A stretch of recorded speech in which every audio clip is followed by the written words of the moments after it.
మనకి చైత్రమాసంలో శుక్లపక్షంలో వచ్చేటటువంటి మొట్టమొదటి తిథి అయినటువంటి పాడ్యమి నాడు కొత్త సంవత్సరం ప్రారంభం అవుతూ ఉంటుంది.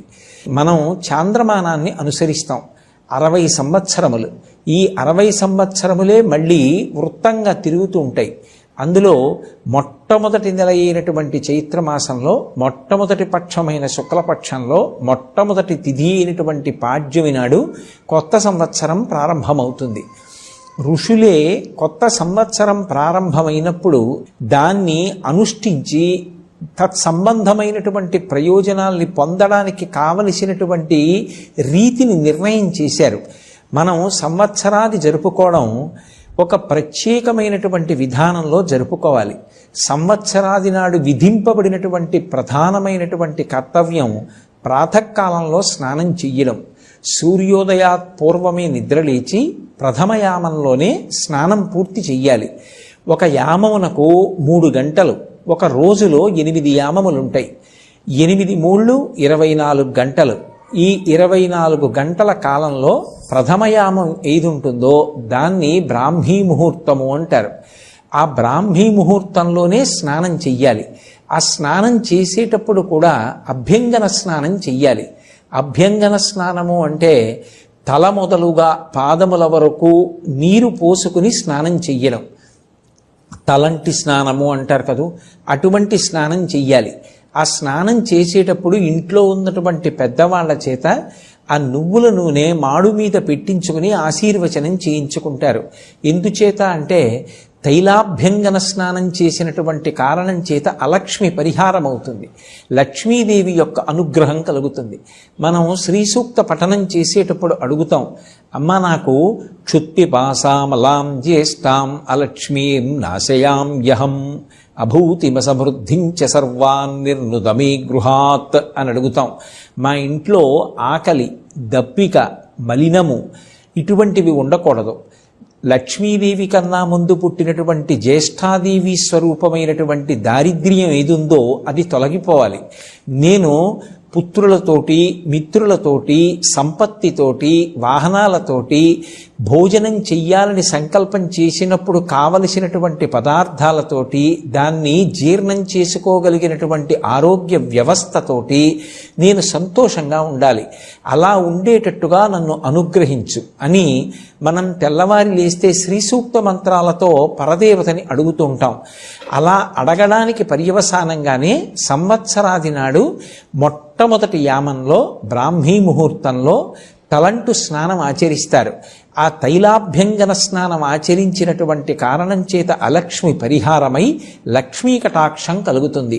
తలంటు స్నానం చేసిన తరువాత నూతన వస్త్రములను ధరించాలి. నూతన వస్త్రాలు ధరించడము అనేటటువంటి విషయంలో ఒక ప్రత్యేకమైనటువంటి విశేషం ఉంటుంది. అంచు కలిగినటువంటి బట్ట కట్టుకోవాలి. అంచు కలిగినటువంటి బట్ట, ఖండము కానటువంటి బట్ట ఏది ఉంటుందో అటువంటి బట్టయందు సమస్త దేవతలు కూడా ఆవహించి ఉంటారు అని మనకి వేదవాక్కు. వేదవాక్యే ప్రమాణవాక్కు. ఎందుచేత అంటే తస్మాత్ శాస్త్రం ప్రమాణంతే కార్యాకార్య వ్యవస్థితౌ.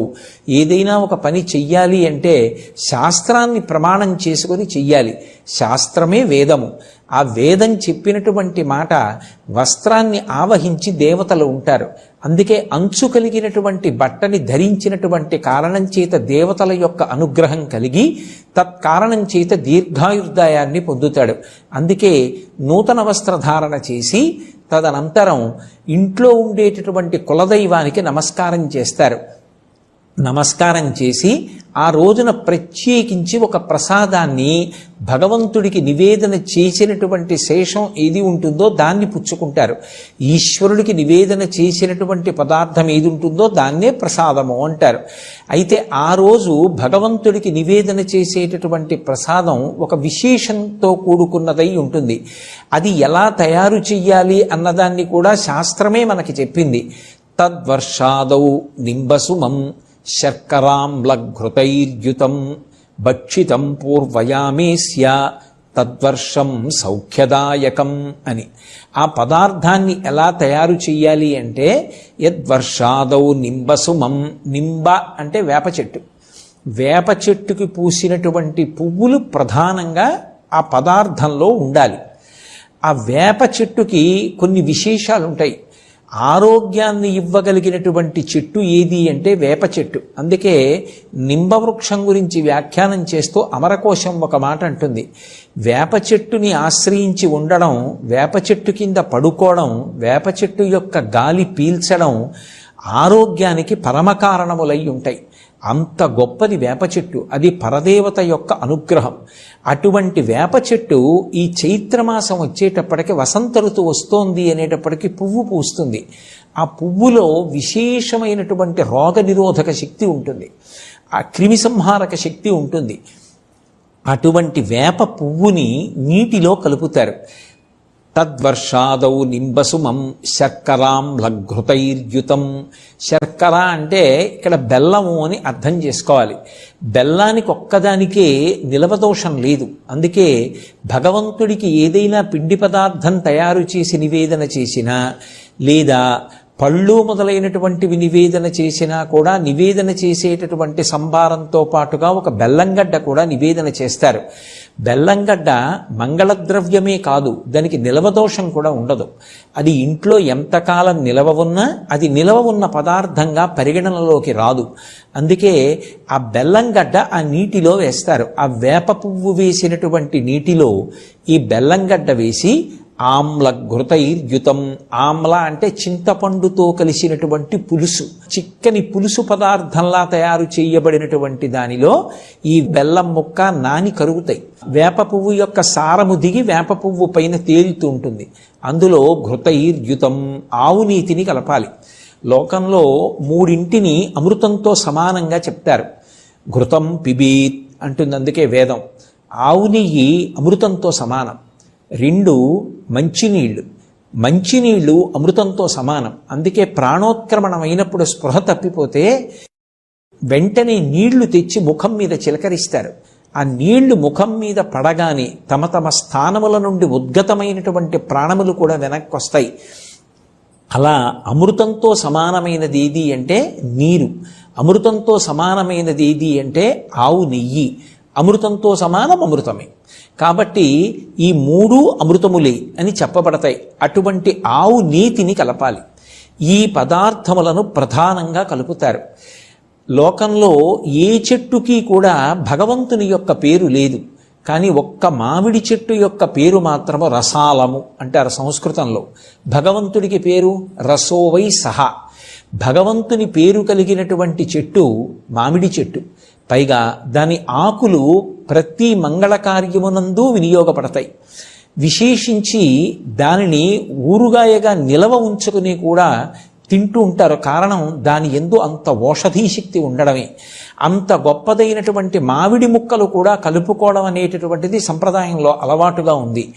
ఈ పదార్థాన్ని భగవంతుడికి నివేదన చేసి ఎప్పుడు తినాలి ఈ పదార్థము అంటే మొట్టమొదటి యామంలో తినాలి. అంటే తెల్లవారుజాము కాలంలోనే ఇది ఈశ్వరుడికి నివేదన చేసి ప్రసాదంగా పుచ్చుకోవాలి.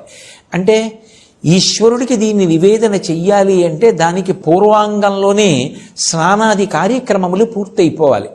అలా యద్వర్షాదౌ నింబసుమం శర్కరాం లఘృతైర్యుతం. ఆ పదార్థాన్ని ఎవరైతే పుచ్చుకుంటున్నారో, ఈశ్వర ప్రసాదంగా స్వీకరిస్తున్నారో అటువంటి వాళ్ళకి తద్వర్షం సౌఖ్యదాయకం. ఆ ప్రసాదమే ఈశ్వరుడి యొక్క అనుగ్రహం కనుక ఆ ప్రసాదము ఆ సంవత్సర కాలమంతా కూడా ఆ వ్యక్తి ప్రశాంతమైనటువంటి స్థితిలో జీవించడానికి కావలసినటువంటి వ్యవస్థని మనకి ఆ రోజున భూషణములను ధరిస్తారు. కొత్తగా చేయించుకున్నటువంటి భూషణములను ధరించి రాజదర్శనం చెయ్యాలి అని శాస్త్రవాక్కు. అందుకే ఇప్పటికీ మీరు పంచాంగాన్ని పరిశీలనం చేస్తే ఉగాది లేదా యుగాది, ఒకప్పుడు సృష్టి ప్రారంభం ఆ రోజున జరిగిందిట, అందుకని యుగాది, నూతన సంవత్సరారంభం. అందుకే ఆ రోజున అభ్యంగన స్నానం ఆచరించి నూతన వస్త్రధారణ చేసి రాజదర్శనము అని పంచాంగంలో రాసి ఉంటుంది. రాజదర్శనము అంటే ఈ భూమిని పరిపాలించేటటువంటి ప్రభువు ఎవరుంటారో ఆయన నా విష్ణు పృథివీపతి, విష్ణువాంశ లేనటువంటి వాడు పృథివీపతి కాలేడు. ఇప్పుడు మనం రాజదర్శనం చెయ్యాలి అంటే తేలిక మార్గం, రాజులకు రాజు పరమేశ్వరుడు, రాజశేఖరుడైన.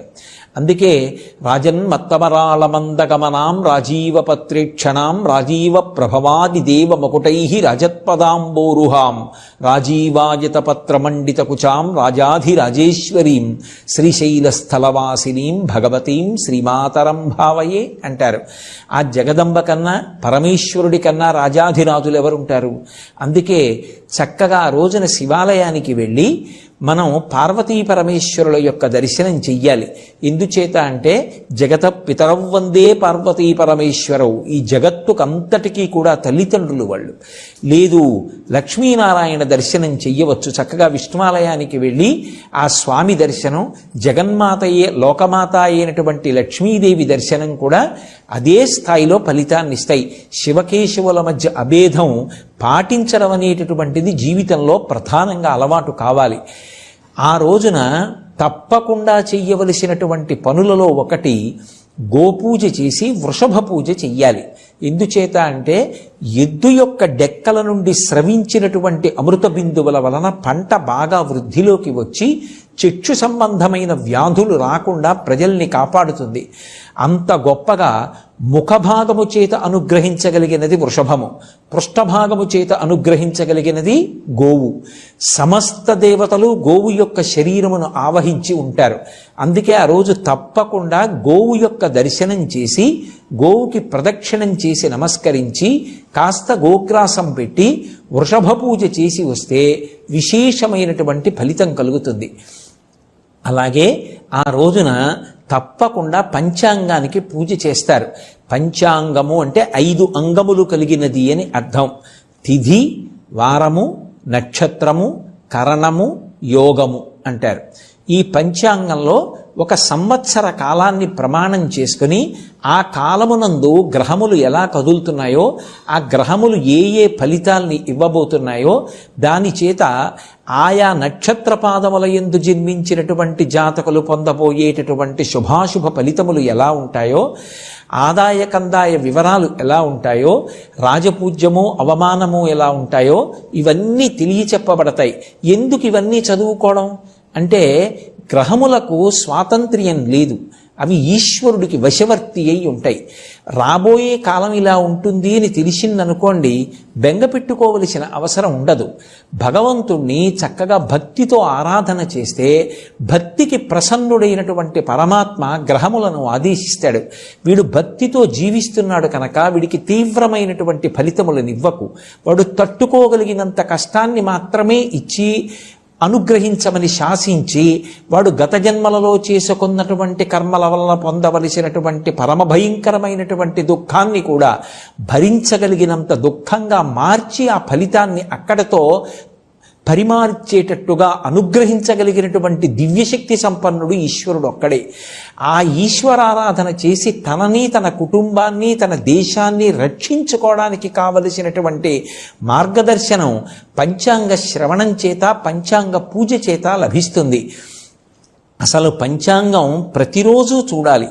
తిథి, వారము, నక్షత్రము, కరణము, యోగము అనేటటువంటి ఈ 5టిని ప్రతిరోజు ఎవరు పరిశీలనం చేస్తారో వారికి సంపద, దీర్ఘాయుర్దాయము, పాపనాశనము, అలాగే ఆరోగ్యసిద్ధి, విజయము ఈ 5 సంప్రాప్తిస్తాయి.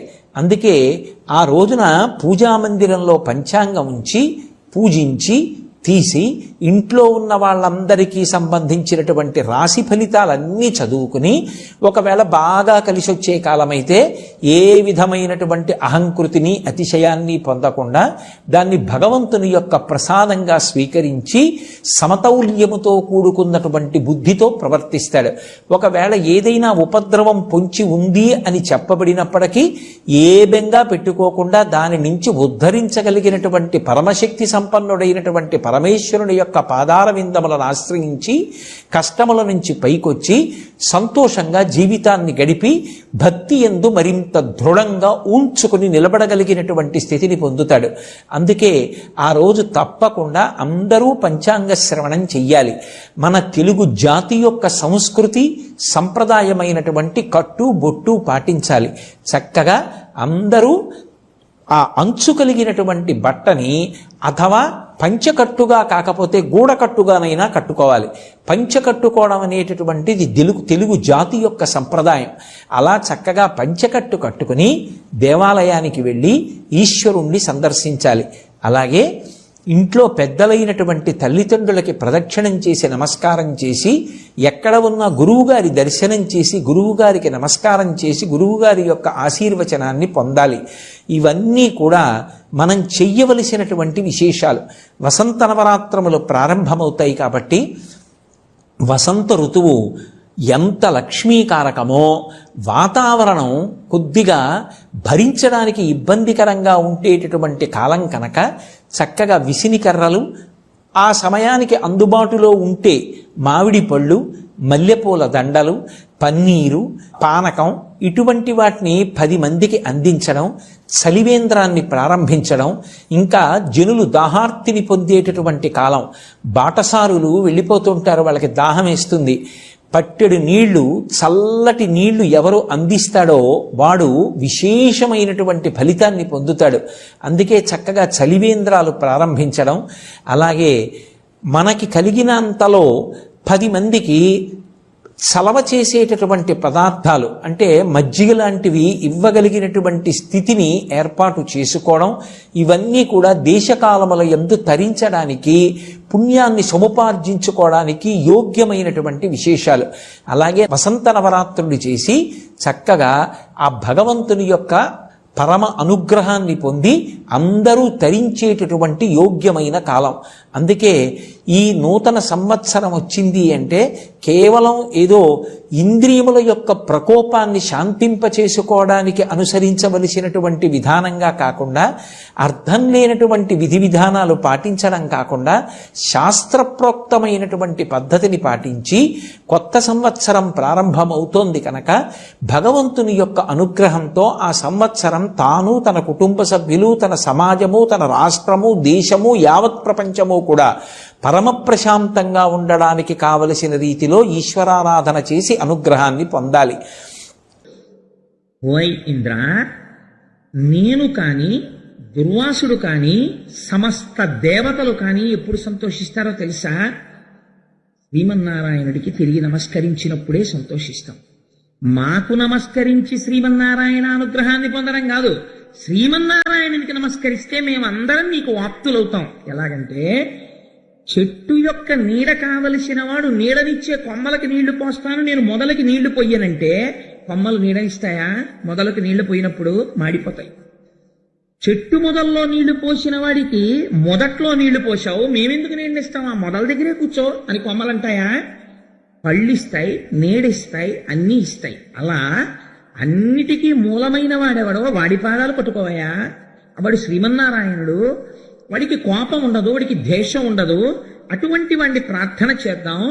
ఇదండి భావన అంటే. ఇలా చెప్పగలిగిన వాడెవడో వాడు బ్రహ్మ, వాణ్ణి బ్రహ్మస్థానమునందున్నవాడు అంటారు. ఇది భగవంతుడి గురించి మాట్లాడటంలో అటువంటి ఓదార్పు వచనమును పలకగలగాలి, అంత చక్కగా మాట్లాడగలగాలి. ఈ మాట చెప్పగానే ఇంద్రుడికి ఇప్పటిదాకా అమ్మ బాబోయ్ నేను అపచారం చేసేశాను, ఎంత కోపం పెట్టేసుకున్నాడో, ఇంకా నాకు మళ్ళీ లక్ష్మీ వైభవం ఇప్పుడు దొరుకుతుందో అని బెంగెట్టుకున్న వాడికి మళ్ళీ భగవంతుడి పాదములు ఆశ్రయించడం చాలా తేలిక. తప్పు చేసిన వాణ్ణి ఆయన క్షమిస్తాడు. ఈ బుద్ధి కలిగిందనుకోండి, పశ్చాత్తాప ప్రకటనము జరిగిందనుకోండి, వెంటనే వరం ఇచ్చేస్తాడు ఆయన. దితి తప్పు చేసింది సంధ్యాకాలంలో, హిరణ్యకశిపుడు పుట్టాడు, భర్త దగ్గరికి వెళ్ళి పడింది, మనవడు ప్రహ్లాదుడు పుట్టాడు. తప్పు చెయ్యడం సహజం, పశ్చాత్తాపడి మళ్ళీ జరగకుండా ఉండడం మంచి మనిషి యొక్క లక్షణం. కాబట్టి ఇంద్రుడు ఇప్పుడేం వెళ్ళి శ్రీమన్నారాయణకి ఎక్కడతో సహస్ర కలశాలతో అభిషేకమో సహస్ర కలువలతో పూజో మళ్ళీ చేయలేదు. మీరు ఇది గమనించాలి. పురాణంలో ఇంద్రుడు లోపల వెంటనే అవును నిజమే, నా స్వామి పాదాలే పట్టుకుంటాను, ఆయన చేత్తో వచ్చిన పువ్వే కదా విసిరిశాను, పొరపాటు అదే కదా జరిగింది, స్వామి నాది తప్పే మన్నించు, ఒక్క మాట ఇలా అనుకుని మనసులో నమస్కారం చేశాడంతే. ఇలా అనేటప్పటికీ ఏమైంది, అది విచిత్రం. ఎక్కడో వెళ్ళి కూర్చుని జీవితాంతం తపస్సు చేసినటువంటి వాళ్ళకి దొరకని దర్శనం పశ్చాత్తాపం కలగ్గానే ప్రత్యక్షం అయిపోయింది. ఎలా ప్రత్యక్షం అయ్యాడు? ఒకవేయార్కులు కూడినట్టి కరువయ్య జత్ప్రభాభూతితో ఒక రూపై చనుదించు మాక్య హరిదానొప్పారే ఆ వేలుపుల్ వికలాలోకనులై విషణ్ణమతులై విభ్రాంతులై మ్రోలగానక శంకించిరి కొంత ప్రొద్దు విభుగానంబోలునే వారికి. ఎంత చిత్రమైన మాట చూడండి. ఎప్పుడైతే ఇలా మనస్సులో పశ్చాత్తాపంతో నమస్కరించారో ఒకేసారి 1000 సూర్యబింబాలు వచ్చి భూమి మీద దిగాయనుకోండి, వెంటనే ముందు మనకేమవుతుంది? కళ్ళు కనపడడం మానేస్తాయి. కళ్ళు కనపడడం మానేసి ఏమిటొచ్చింది, ఎదురుగుండా ఏమిటొచ్చిందని కళ్ళు మూసేసుకుంటాం, అంత వెలుతురు భరించలేక. అలాగే ఈశ్వర దర్శనము కలుగగానే సగుణముగా కనపడగానే అంతటా ఉన్నవాడు ఇక్కడ ఉన్నాడు, వింటున్నాడు మొర, అసలు చూడలేకపోయారు. చూడలేక కళ్ళు మూసేసుకున్నారు. ఎదురుగుండా ఉన్నదేదో అర్థం చేసుకోలేకపోయారు. ఇప్పుడు చూడడానికి కూడా ఈశ్వరానుగ్రహమే ప్రసరించింది. ఇది గమ్మత్తు. ఆయన్ని చూడడానికి ఉపకరణం ఏమిటో తెలుసా అండి? ఆయన అనుగ్రహమే. ఆయన అనుగ్రహంతోనే ఆయన్ని చూడాలి, లేకపోతే చూడడం కూడా కుదరదు. ఇప్పుడు ఆయన అనుగ్రహంతో ఆయన అంతటా వ్యాపించిన వాడు ఈ కంటితో చూడడానికి వీలుగా వచ్చి నిలబడ్డాడు. నిలబడితే ఈశ్వరానుగ్రహంతోనే చూశారు. అంటే ఇప్పుడు మీకు ఏం చెప్తున్నట్టు? క్షీరసాగర మథనానికి ముందు ఒక ప్రపంచంలో ఒక మహత్తరమైన శక్తి ఉన్నది. ఈ శక్తిని నీ పరిమితమైనటువంటి మేధస్సులో ఉండేటటువంటి ప్రశ్నలు వేసి ఇలా జరుగుతుందా, అలా జరుగుతుందా, ఇలాంటి లాజిక్ అంటారే, ఏదో ఒక పెద్ద చర్చ చేసి దాంట్లోంచి ఏదో సాధించగలనని అనుకుంటున్నావేమో. ఈశ్వరుడు లొంగేది విశ్వాసమునకే. జ్ఞాపకం పెట్టుకో. పువ్వు కాదు, పువ్వు ప్రసాదం ఏమిటి? అవిశ్వాసం. పోయిందంతే ఐశ్వర్యం. ఈశ్వరుడి పాదాలు పట్టుకుంటే వస్తుంది ఈ విశ్వాసం. మళ్ళీ అనుగ్రహం కాదు, ఏకంగా ప్రత్యక్షం అయిపోయాడు ఆయన. ఇప్పుడు ఆయన కనబడ్డాడు, మళ్ళీ ఆయన అనుగ్రహంతోనే కనబడ్డాడు ఆయన, లేకపోతే చూడలేవు ఈ కళ్ళు అని నమస్కరించి వీళ్ళందరూ ప్రార్థన చేస్తే వీళ్ళందరి పనుపున పెద్ద ఆయన ఉన్నాడు చతుర్ముఖ బ్రహ్మగారు, ఆయనే ప్రార్థన చేస్తున్నాడు. ఎంత గొప్ప ప్రార్థన చేశాడో చూడండి. ఈ పద్యం నేను అనుకుంటున్నాను అసలు ప్రతి వాళ్ళకి ధారణలోకి రావాలండి. ఈ పద్యం పోతన గారి గొప్పతనం ఏమిటంటే ఆంధ్రీకరించడంలో చాలా పెద్ద పెద్ద విషయాల్ని చాలా చిన్న చిన్న పద్యాల్లో రాస్తారు. పెద్ద పెద్ద సీస పద్యాల్లో రాయరు. చాలా చిన్న కందం, తేటగీతి, ఆట వరది ఇలాంటి వృత్తాల్లో ఇస్తారు ఆయన. ఆయన అంటున్నారు, అన్నం అవనీయందు అమృతంబు గోవులయందు వక్తి సమిధలందు అమరయోగవశత పొందునోజన బుద్ధిచే అగను నిన్ను కాంతురాత్మ విధులు.